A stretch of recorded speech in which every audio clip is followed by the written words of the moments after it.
అందరికీ తెలిసినట్లే ఆంధ్రప్రదేశ్ ముఖ్యమంత్రి నారా చంద్రబాబు నాయుడు ఇటీవల ఇసుక సమస్యపై వ్యక్తిగతంగా స్పందించారు. ప్రజల సమీపంలో ఉండి ఇసుక మీకు ఉచితంగా వస్తుందా, రీచ్ల వద్ద ఎవరైనా అడ్డుకుంటున్నారా అని ఆయన అడిగారు. ఈ ప్రశ్న ప్రజల కోసం ఒక రకమైన ప్రజా సమస్యలపై అవగాహన కలిగించే ప్రయత్నంగా భావించబడింది.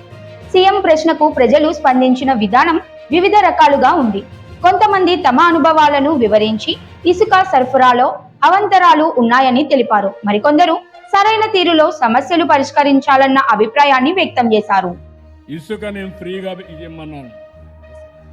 We are losing heavily. ఒకటి అడుగుతున్నా, మీరు ఏ రీచ్కైనా వెళ్ళి మీరు సొంతంగా మీ ట్రాక్టర్లో తీసుకుపోతానంటే ఎవరైనా అబ్జెక్ట్ చేస్తున్నారా? ఎక్కడా? నేను ఐఎమ్ వెరీ క్లియర్. అక్కడ జరిగితే మాత్రం నీ ఉద్యోగం పోయిందా?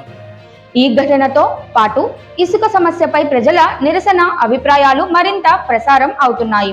స్థానికంగా మున్సిపాలిటీలు, రీచ్ కేంద్రాలు మరియు మోడల్ నియమావళి ప్రకారం సరఫరా సరిగ్గా జరుగుతున్నదా అనే ప్రశ్నలకు కూడా ప్రజలు ఉంచుతారు. మొత్తం మీద చంద్రబాబు నాయుడు అడిగిన ప్రశ్న ప్రజల సమస్యలపై రాష్ట్ర రాజకీయ వేదికపై మరింత చర్చకు దారితీస్తోందని విశ్లేషకులు చెబుతున్నారు.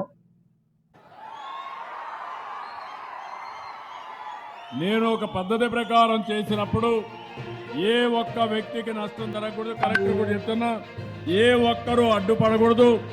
ఇసుక అనేది స్వేచ్ఛగా తీసుకుపోయి మీకు అవసరమైన కొద్దికి మీరు వాడుకోవచ్చు.